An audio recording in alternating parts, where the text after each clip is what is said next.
A very good afternoon to Tim Vickery, Sam Abasaki, Kwaku Fari and Nabeed Haroon. Right, to this transfer domino involving Conor Gallagher, Samu Omorodion and Julian Alvarez. Let's begin with Gallagher and Omorodion. Deals worth £38 million have been agreed. Aren't quite done yet, though. Omorodion can move because Atleti now have a replacement in Julian Alvarez from Manchester City that's worth a huge £82 million. Let's go back then, Tim, to Conor Gallagher, obviously leaving Chelsea. Do you think this is a good fit for Gallagher playing under Diego Simeone? Well, we think that he probably wouldn't have wanted to go in a perfect world. But if you're a central midfielder and you've got a chance to play under Diego Simeone, I think there's a lot to be learnt from there. Simeone, I always thought it was a shame that he didn't play in the Premier League, because I think he's the type of player who would have been a sensation. I think he's got a lot to teach Conor Gallagher. Conor Gallagher's got all that lung power. And I think Simeone can help him to run more effectively. So it's an opportunity for Gallagher to refine his game a little bit. I mean, Kwaku, this is just a small part of the business Chelsea have done this summer, isn't it? Yeah, Chelsea, when it comes to transfer strategy, this is very, very interesting from Chelsea. And it's the case of them on the clear lake, signing a lot of players that have potential, but we haven't quite seen them do it on the top level. And letting go of a player like Conor Gallagher, it depletes the squad. He played 37 league games for Chelsea. The only game he missed was through suspension in the league. And so when you lose a player like that in the dressing room, it's going to have a huge effect on the squad. And the players that you're bringing in to replace him just aren't proven at the top level. So there's rightly some trepidation from Chelsea fans going into this new season. The first game's against Manchester City, and Chelsea know that they need to get bodies out, but also get bodies in to replace the experience they're losing in Conor Gallagher. What do you make then of the business Chelsea have done just this summer? Are you happy with it? It's difficult to assess it, right? Because these players might go on to be incredible.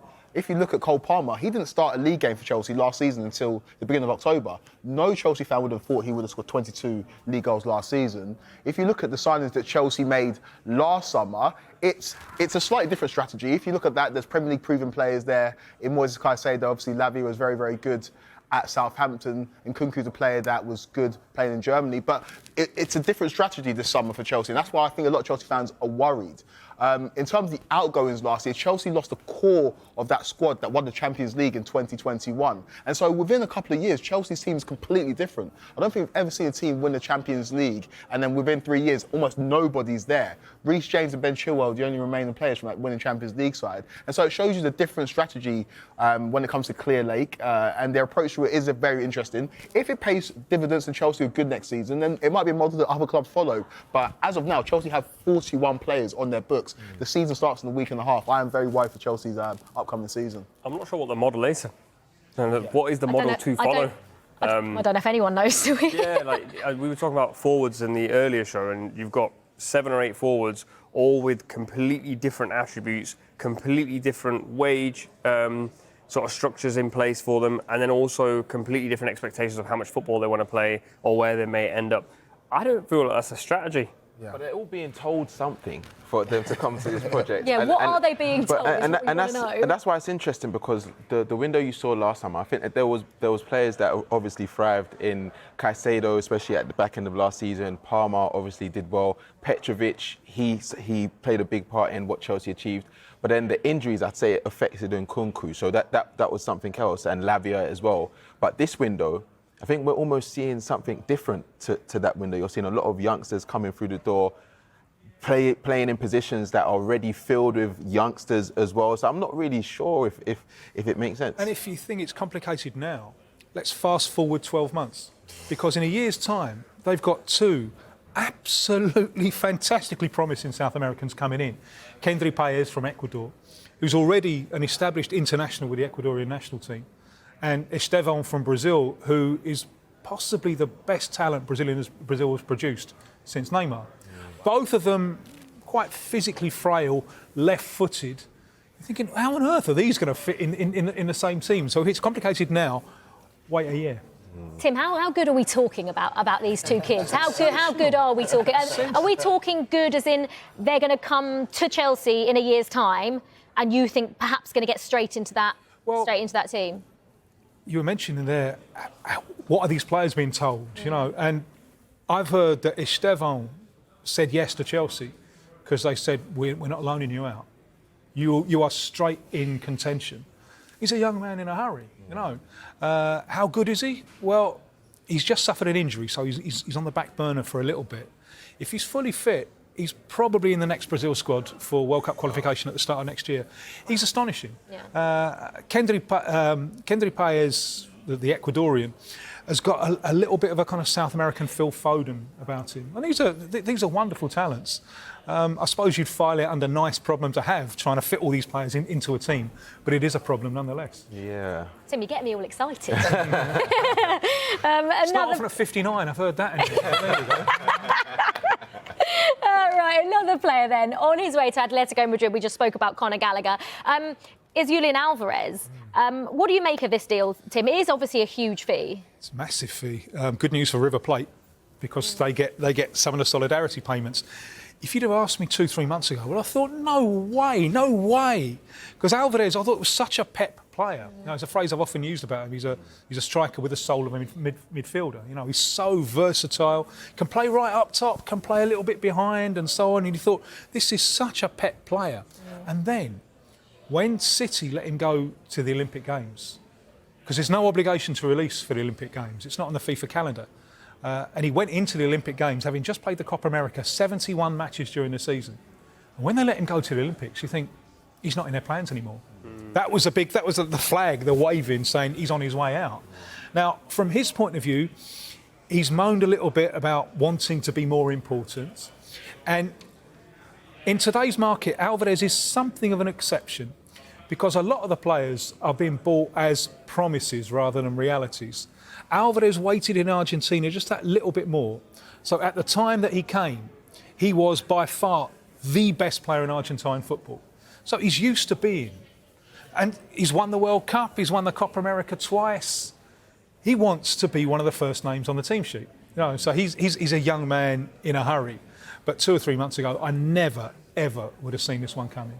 In terms of him choosing to go to Atletico Madrid, how much does Simeone have a part to play in terms of being Argentine? Yeah, perhaps, but I think one of the big things is how many clubs could have afforded him. You know, it's quite a limited list, isn't it? And Atletico wanted to do the deal, as you've said. They're moving players out in order to be able to do it.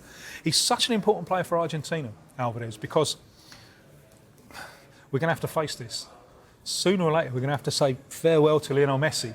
And one of the ways that Argentina are looking at replacing Messi is, rather than playing Alvarez up top, you can play Lautaro Martinez of Inter Milan there, and Alvarez just behind in the Messi role. Now, that's big boots to step into, but that shows you how important he is to Argentina and how frustrating maybe it was for him to look at the City squad and thinking, well, I'm not going to be top dog here. How do you think he fits in at Atleti? Because obviously he's robust. You mentioned Conor Gallagher's running power, but Alvarez is exactly the same. But I do think Atleti under Diego Simeone have now developed from this side that often you'd go just run around and make tackles. And now they are a more technical side. They have a lot more technical profiles in their team. I just wonder where he fits in, because out of all the signings they've made, he's probably the one where I'm going, he's actually, no disrespect to the other players, but he's so technically advanced and so far ahead of some of the other players. I wonder if he actually makes that his team. Well, that's probably what seduced him, you know.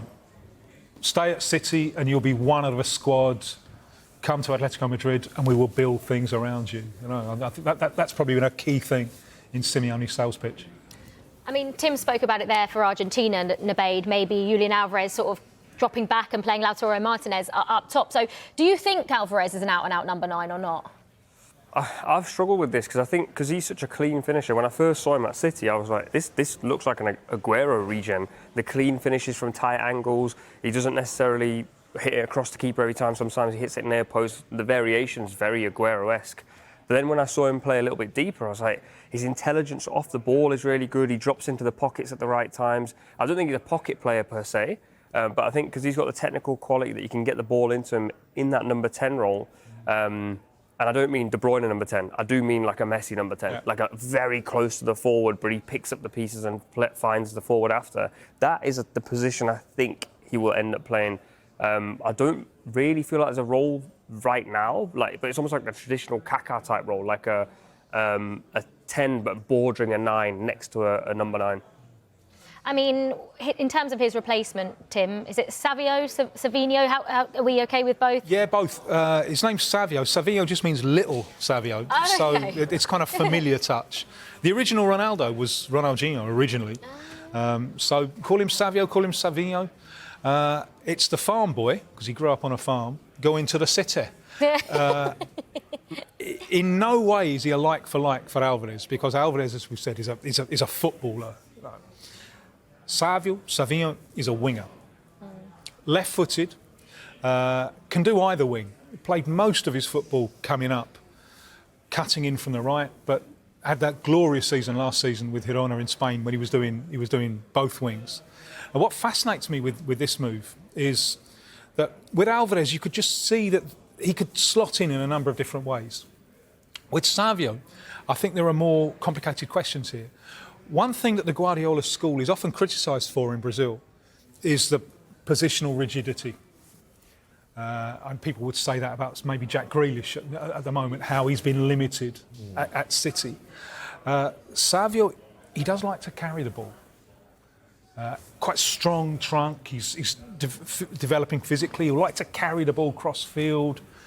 And can Guardiola incorporate that? Can he make this player flower, blossom, or will tactical restraints limit what he can do? I think that's for me, that's an absolutely fascinating question with this move. Do you think it's going to be similar to Doku and how he's playing in this City side? Because I don't think anyone expected Doku to have the impact he did at the start, especially of the season. Obviously, we saw him being a bit more restricted when he started seeing himself driving into dead ends and probably was told on the training ground, OK, stop that. Yeah. Do you think that's going to happen to Savio? Perhaps. I think that's all part of the process of adaptation. So I think I see this move as a little bit of a test, not only for the player, but for the coach as well, because obviously the function of the coach is to get the best out of the player. They've followed him through the City group. He's had the ups and downs, you know, that thing where they come across and they're loaned out here and there. Lots of careers can lose momentum as a result of that. He went to Holland and he got injured and it didn't really work. He showed the strength of character to bounce back. That wonderful season with Girona. But he's not going to get the same freedom with City. So it's up to him to adapt to that, and it's up to Guardiola to get the best out of the player that they've just acquired. We've seen Pep Guardiola get the best out of a lot of players, so it's going to be interesting to see what he can do with Savio. Now, of course, a player coming to the Premier League, he'll be new to the Premier League if this deal gets done, is Samu Omorodion. Kweku, we spoke about him earlier on today. For those who weren't watching that, tell us a little bit about him, but maybe why do you think Chelsea have gone for him, or can you see why Chelsea have gone for a player like him? Cards for many Chelsea fans at the beginning of the transfer window. He's a player that's only played one season of top-level football, and that wasn't even for Atleti. That was for Alvarez. They sent him out on loan straight away. Obviously, Atleti signed him from Granada. He's a player that scored 8 goals in 34 league games last season. He's very robust. He's strong. He can also press well. But if he can be a success in the Premier League, remains to be seen, because he is still very young, very raw. And it's like the other Chelsea signings. We just don't know. They're buying potential, and it's whether he can really live up to the expectations and break that curse of Chelsea number 9s. Yeah, it's going to be interesting because obviously, like Kweku said, there's potential in him. You know, you see his strengths, you see what he can do for the Chelsea squad. You know, they don't really have a striker that is, you know, consistent in the 6-yard box. That's where he got majority of his goals. He's 6'3", plays for the Spanish under-21s. So you can see his strengths, but again, where will he get the game time? Is he going to need a few months to acclimatise? Is Mark Guéhi, who's been playing in pre-season, is he going to be the player that is getting minutes? I'm just not sure. Yeah, I mean, Chelsea have definitely got to focus on getting now players out, because their squad is absolutely ridiculous, and that is something that Enzo Maresca is going to have to deal with. Manchester United have held initial talks with Monaco over the signing of midfielder Youssouf Fofana. United are looking at a number of options, including Richard Rios from Palmeiras, Burnley Sander Berge, Real Sociedad's Martin Zubamendi and Fiorentina's Sofian Amrabat. Interest is retained in PSG's Manuel Ugarte, but not at the prices being quoted. First of all, Nabeed, then, Youssouf Fofana, is he the sort of player United need? I would say so. I'd also say in terms of price, considering United have to let go of a player before they bring someone in. And in terms of profile, Sam spoke about it in the morning show, they need someone who can sit next to Kobbie Mainoo, really depends on system. You can see his stats on screen. For me, the passes completed is a really important stat. Progressive passes, I think he averaged about 8 a game. Casemiro averages 5. I think they really need someone who can pick the ball up and play it into dangerous areas effectively. And I think this whole time, the plan has been, can we build this team around Bruno Fernandes? Or at some point, can Bruno Fernandes get the leeway or the freedom that a De Bruyne has at Man City? The only way you get that is if you can get a guy who can get the ball to him. And also, can that person also win possession back for you? That's something Fofana does really well. So I'd say, on balance, considering all the options, yes. Do I think he's the long-term solution and that's how Manchester United will end up competing for titles and trophies? Probably not, unless he continues to develop in the way he has been. But as the current options go, I'd say possibly the most likely. But I've got Tim sat there and I don't want... Tim's going to go, well, I know a guy. Well, talking of... Run with that ball, man. Tim, obviously 3 names, Richard Rios, Ugarte and Andre. Let's start with Richard Rios from Palmeiras. Tell us a little bit more about him. Really interesting backstory. A lot of the players now, the clubs are more or less following them from the womb, you know. Not this fella, because he was a futsal player until like 6 years ago. From Colombia. He was discovered playing in a futsal tournament in Brazil. A Brazilian club looked at him and thought, let's get him on the pitch. Let's see what he can do. And there was injuries and he went off to Mexico and he tried to find a club. And then last year he just went whoosh with the club that won the league in Brazil, Palmeiras. And he was even better for Colombia recently in the Copa America.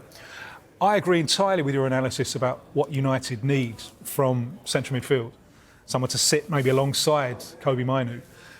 I would have thought that Rios is more Kobbie Mainoo than the player to play alongside Kobbie Mainoo. He's versatile, Rios, long legs, physically strong, needs calming down. He's a little bit, you know, he needs calming down. And I think he's a very, very useful player who really put himself in the shop window with that Copa America, with his midfield versatility. But I wonder if that's exactly the kind of midfielder that United need at the moment. When you look at Rios, like saw highlights or clips of him at Copa America, and similar to Kobbie Mainoo, when he was interviewed, he talked about how he loved dribbling when he was younger. When you see Rios, most of the clips I see of him is dribbling. He's not really playing as a centre midfielder. Yes. So is that the case that if they do bring him in, they're going to start playing him in a position that he's not necessarily most comfortable in? Because he looks very exciting. Yeah, he's very versatile and he can pass as well. But I would have thought, especially with the youth of Mainoo, you need more discipline there. And it's certainly positional discipline. And that's not really his game, possibly because he's come to it relatively late. I think he's a very exciting talent, and I'm sure that he's going to go somewhere, but I'm not exactly convinced that that's the hole that United need to fill. What about Manuel Ugarte then? Now we're talking, because looking at United last year, the ease with which they were played through. You know, opponents found it very, very easy to play through the lines, and Casemiro got exposed because of that. Ugarte, Uruguayan, reminds me a lot of a young Javier Mascherano. I don't think he's quite as good, but he's that type of player.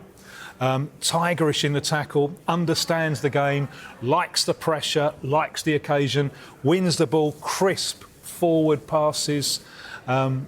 The coach who threw in Mascherano to the Argentine national team before he played for his club was one Marcelo Bielsa. Mm-hmm. Marcelo Bielsa took over Uruguay. What's the first thing he does? Throws in Ugarte as his central midfielder. Also, in one of the games in the Copa America, started off with Ugarte in the back line. You know, Mascherano ended up in the back line at Barcelona. I like him very, very much, and I like him for United very, very much. There does seem to be a sticking point over the fee. There could be some transfer window poker playing here, because if Paris Saint-Germain don't place that much higher value on him as a player, then surely there's room for negotiation there. If he's not going to be first team this season for Paris Saint-Germain, then surely United can wait a little bit and try and bring that fee down. But I see him very much as a player who can fill that hole that you were talking about there with United. What about Andre then at Fluminense? Well, he would perhaps be an option that United might look at if they're scared off of Ugarte. Andre, lots of rumours about him last year. And Liverpool, I'm told, came in with a big bid, and Fluminense didn't accept. They wanted to win South America's Champions League, the Libertadores. They've never won it. So they gave priority to winning the title. They won the title.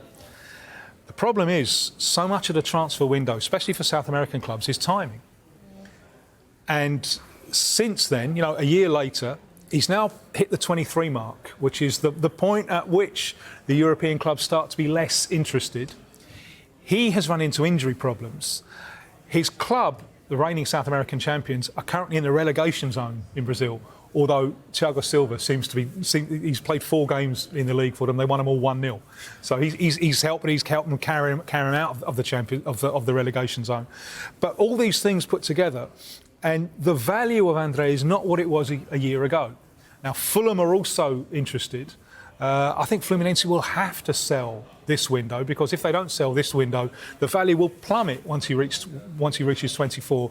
So watch this space. A lot of clubs are going to be interested. I can understand why United might be interested if they're not going to follow Ugarte. What kind of player is he? Well, Fluminense, I don't know if you saw the Club World Cup final against Man City. They're very, very unorthodox side, really unorthodox side. Playing out the back almost suicidally.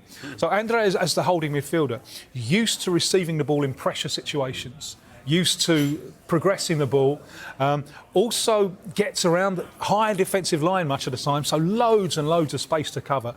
They would often, second half when they're chasing the game, they would often put him in the back line and give him even more space to cover. So there's a lot of skill set there. There's a big skill set. The worry is, has he come back from the injury as good as he was? And Fluminense, if they're going to make this deal, whether it be Fulham, whether it be United, whether it be someone else, they're going to have to accept a lot less than they could have got for him a year ago. Yeah, right. We're going to rattle through these really quickly. But Tim, you've picked out 4 players to watch. Guido Rodriguez and Guilherme. Yes. Yes. I knew you could do it. With a run-up, I knew you could do it. Tell us a little bit about those 2. Absolutely opposing players. Guido Rodriguez, 30, vastly experienced Argentine holding midfielder. Argentina always carry him around but rarely use him, which shows that he's a good bloke. No, he's not going to rock the boat, You know what you're going to get from him. Holding midfielder, tall, much more position than pace, doesn't offer a great deal on the ball. So this is experienced pro to do a job. There are limitations there, but you know what you're getting. Luis Guilherme, coming from Palmeiras, is teenage winger who is being bought on promise and not on reality. Physically strong, real explosive pace, left-footed, played most wide right, cutting in. The coach was trying to get him play a little bit more centrally because he has got a shot on him. But this is a player in his entire professional career who scored 1 goal. It was a terrific goal. It won a game. But 1 goal. My worry here is that they've spent so much money on him, is it 25 million plus, that there will be pressure. Go on, get him out there. We've spent 25, get him out there. And there's obviously going to be adaptation there. So this kind of deal has been given a huge push by the Vini Jr. deal a few years ago. I remember thinking, I was there when Real Madrid paid 40 million. He was 16. They couldn't take him until he was 18. He hadn't played a senior game. And you're thinking, this is madness. And it's turned out to be a terrific bargain. And it means that lots of clubs are trying to follow that line. The one thing you think you've got with him is physically he can cope with the Premier League. He's quite well built, and that pace is really express. But please, handle with care. You're buying on promise, not on reality. West Ham fans, please be a little bit patient with him. And a quick word then, Tim, on Carlos Miguel and Wesley. Yeah, Carlos Miguel, goalkeeper, who Forest have brought in. He was a reserve goalkeeper, and they had a big-name keeper, and he was never getting a game. But every time you saw him, this giant figure, you thought, there's something there. And this move, I think, has happened, and one of the big successes of last season at Forest was Murillo, the centre-back, the left-footed centre-back they brought in. And Murillo, I think, said to Forest, you know what, we've got this reserve goalkeeper back at Corinthians. You want to have a look at him? We think that there's something there.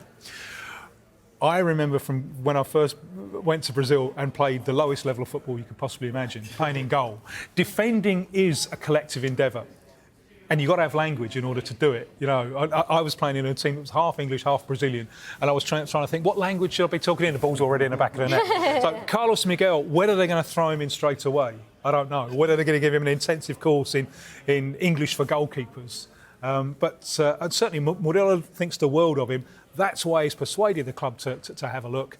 Doesn't have a lot of games behind him, but he stepped in with high pressure games for Corinthians as a backup goalkeeper. Always did well. I'll be fascinated to see how he goes. Tim, it's been a real pleasure. Thank you very much. The way the guys were just sat there, just listening to everything you were saying. They're sat there thinking, why on earth doesn't he shut up? No, it was absolutely knowledge. brilliant. Incredible. Thank you so much for coming in. It was my pleasure. It's been Thank you a for real having me. pleasure to just sit there and listen to you talking about all those players. And next week we'll hear from you, and you'll be back in Brazil. I will, yeah. Yes. So it'll be down a crackly phone line or something like that. It might. I promise it won't freeze as much as Bromley. Oh, Tim, honestly, it's been a pleasure. Thank you so much.